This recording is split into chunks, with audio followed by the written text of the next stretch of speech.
dama leen gëmul maa ngi rek benn précision parce que damaa dégg waa kër Ousmane Sonko yi fenkat yi nga xam ne ñoom fen rek moom fi man c'est virus bu bees la bii laa bëgg Sëñ Tuubaa gis nga passé xaw ma virus bu bees la fen rek ñoom bu ñuy fen comme ñuy naan duñu rus fen duñu rus ñuy waxal xam ne dañuy fen duñu rus ñi ñoom seen bopp seen jabar seen doom yi xam ne ñii dañuy fen ñu ne way dégg nañu ne sëñ Modou Bousso Dieng 400 voix la am 413 voix la am département de Mbacké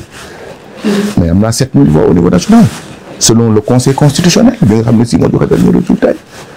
7000 voix 6467 ak diaspora donc ce n'est pas 400 voix mais comme ñoom manipulateur lañ dañ ko jàng c'est quelque chose dans le sang oui 400 voix la am benn audio bu ma defoon sama biir groupe ne leen suñu 28 oto yi amoon ñu yendoo daw bu guddi oto yëpp bureau yëpp ñi ngi ci nekk entre 3 et 10 voix nga jël ko ne oui sëñ Modou Bousso Dieng 3 voix la am daal ci def kuy ree la manipulation xam nga j'ai peur par rapport ak perte de valeur bi nekk ça veut dire que promouvoir Ousmane Sonko a promis contre valeur mooy nit ñoo xam ne bu ñëwee dégg naa kenn ku leen sujet à leur juste valeur mu ne ce sont des revancheurs ça veut dire mooy les revanches c'est la revanche des ratés mooy ñi nga xam ne dañu raté mooy ñi nga xam ne si jànguñu am ñu diplôme seen baay def leen fàttee jàngal comme lii may wax toujours kenn ku ma laaj ne waa sëñ Modou doo tontu kenn may leen mais man nu may tontoo ku baayam fàttee jàngal. man bu ma juddoo ba léegi ñu may wax rek ñu may wax ñu bëri lañ ci dëkk bi ñoo xam ne parfois ñu ne ma diw daf la attaqué ma ne nee man bu ma wax ak man bu yàqu comme ni ko suñu Xaadim la waxee man su may waxal kilifa bu am man yi bu nanguwul test ADN man kooku laay waxal kooku laay tontu kooku laa amal affaire te kooku dina xam li may wax lan la mais du ma tontu man nuyu bu yàqu mun ma bu ma juddoo ba léegi may jàng di tontu koo xam ne bàyyam da ko fàttee jàngal mais promotion contre valeur boobu contre mission boobu nga xam ne ñoom commencé ci Ousmane Sonko lam fi waxoon ba léegi tey bu ko tegaatee feni neen fen rek fen mais nag yow tey yaa ngi génn naan di am kàddu yi nga xam ne yaa ngi koy yëkkati si premier ministre waaye tamit nekk njiitum Pastef mais gis nañ ni te yow ak Ousmane Sonko amoon ngeen ay relation gis nañ ni bokk nga sax si ñi nga xam ne dañ ko naan xeexal. léegi je le considère ami waaw ba muy jafe ba muy metti ba muy Adji Sarr c'était moi Ousmane Sonko l'a dit chez moi. mais lan moo waral soo bëggee non parce que man xaw ma nit man principe laa doon xeexal principe bi mooy Ousmane Sonko bi. xaw ma lan lañ koy waxal dëgg la xaw ma du dëgg parce que fekkewu ma ba muy dem Suède bu te ànduma ak moom nee na dem na fa je n'y peux rien mais daal l'essentiel li may xeex mooy opposition bi am na ci rôle essentiel bu muy jouer te démocratie opposition mënu ci ñàkk il ne faut pas ñu sànq Ousmane Sonko. niñ doxalee aussi procédure am temps Macky Sall lii pouvoir moo na ci ginnaaw. lii de moo taxoon ma dugg sol sama boobu combattant jël sama jaasi génn leen Ousmane Sonko touche pas la massas loolu laa gëmoon Ousmane Sonko boobu it lay défendre ba tey mais bu loolu jeexee nag ba jeex damay delluwaat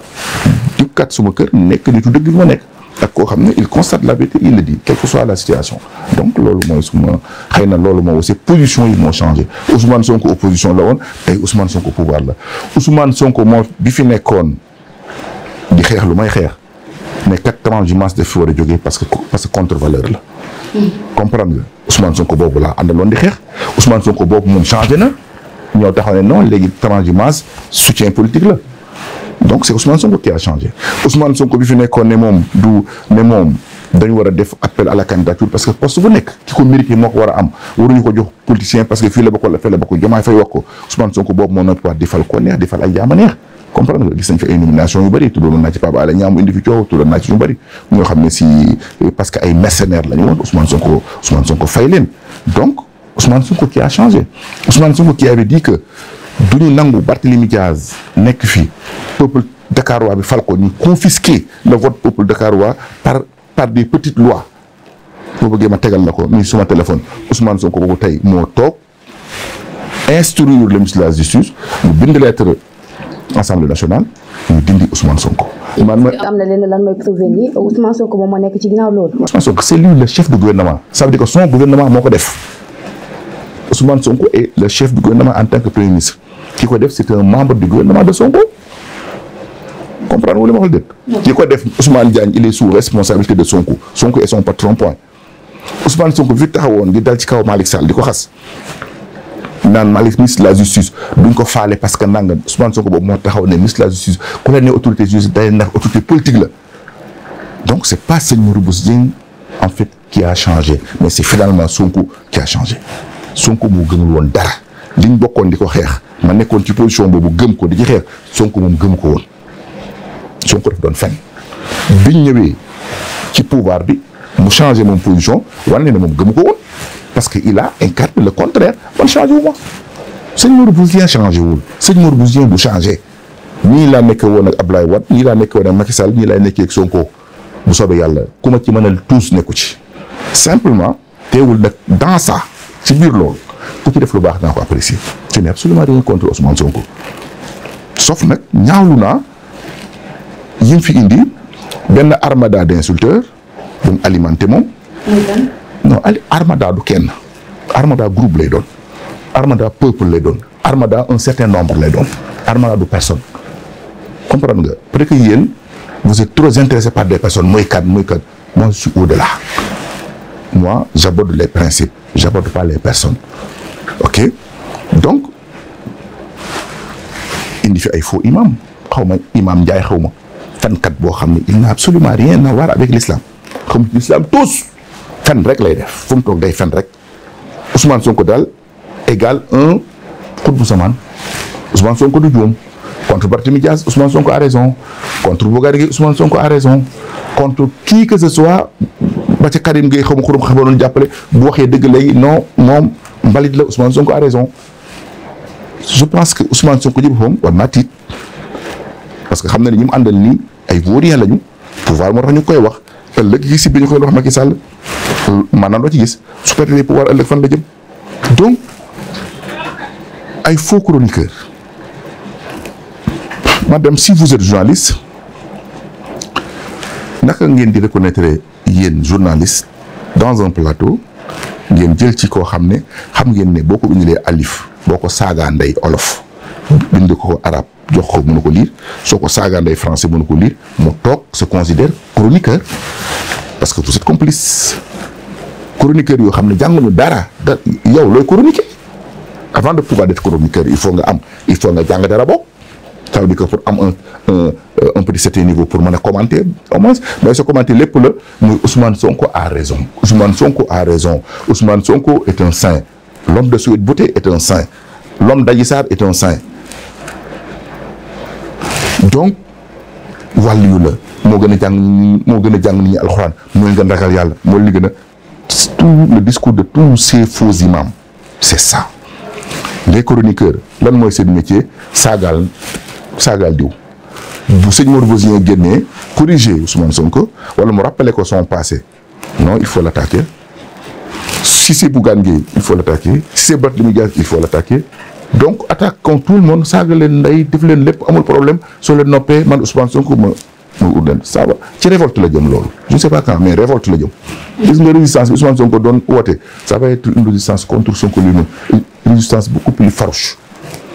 parce que fii du royaume Ousmane Sonko bu dee juddu lignéem du buur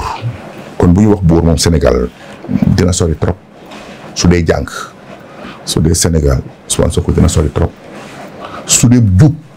Sénégal Ousmane Sonko dina sori trop dama ngi ne Ousmane Sonko maa ko dàq jàng maa ko gën a jub su dee diplôme nañoo ñu teg su dee jub lu mu def rus naa ko dégg naa nag xaw ma maître Tall un vaurien encore un vaurien parmi ces vauriens un menteur parmi parce qu'ils sont menteurs ñoom fen seen deret la nekk moo tax ma ne virus lañ mu ne waaye dégg naa ci koo xam ne luy wax jàppoon nañ ko 2007 day fen man 2008 lañ ma jàppoon bii waxoon naa leen ko ne man j'étais arrêté par par le pouvoir de Abdoulaye Wade qui m'a scellé après ma dit que sëñ Modou baal ma àq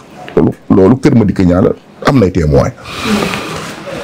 mais ci lan lañ ma jàpp woon détention de document administratif oui am condamné na 2 ans sursis oui c'est une vérité Ousmane Sonko ci lan lañ ko jàppee corruption de la jeunesse us naa ko c'est une réalité loolu lu wax ne ce sont des faits mais dañuy wax arrestation sëñ Modou Bousso mais dañuy wax arrestation Ousmane Sonko de Ousmane Sonko mu gën a yàgg kaso de kaso 4 jours laa fa def Ousmane Sonko ñaata fan la def kaso ñaata mois lu ko fa génne waxtaan naa ne Macky Sall naam détention document administratif ak corruption de la jeunesse bu ci gën a salté 2 ans ferme ak 2 ans sursis bu ci gën a bon mais ñoom du ñu wax boobu ñoom non Ousmane Sonko il faut le mettre derrière mais nag di leen wokk picc nit ñi ku wax jéem leen yàq deram te ki yor la deram gën a yàqu téeméeri milliards yoon donc voilà leur formation politique donc c'est ça le vrai problème mais je n'ai pas de problème particulier ou personnel avec Ousmane Sonko problème laa ko fekkoon gëmoon naa li ma doon wax jàppale naa ko moom gëmutoon li ñu doon wax bi mu amee pouvoir il a montré le contraire li seen daal di wax ne ku ne sa wax yi dem dox set loolu ñëpp xam nañ ko naafeq moo fi des ak parparloo hypocrisie ak tekkee di dara mën a jaamu nit moo fi nekk li nga xam ne dañuy gën a jaamu nit non ñoom ñoo ñëw dugal nit ñi jaamu nit bàyyi dëgg parce que lu Ousmane Sonko def rek lu mu wax rek te xam ne Ousmane Sonko li wax li ci ëpp du dëgg li ci ëpp jubut li muy wax soo ko waaree mu nekk ñaari nit yu bokkul mais il a toujours raison personne n'ose ci ñoom ne non Ousmane di tey dafa juum mosuma ko ci dégg ci kenn nag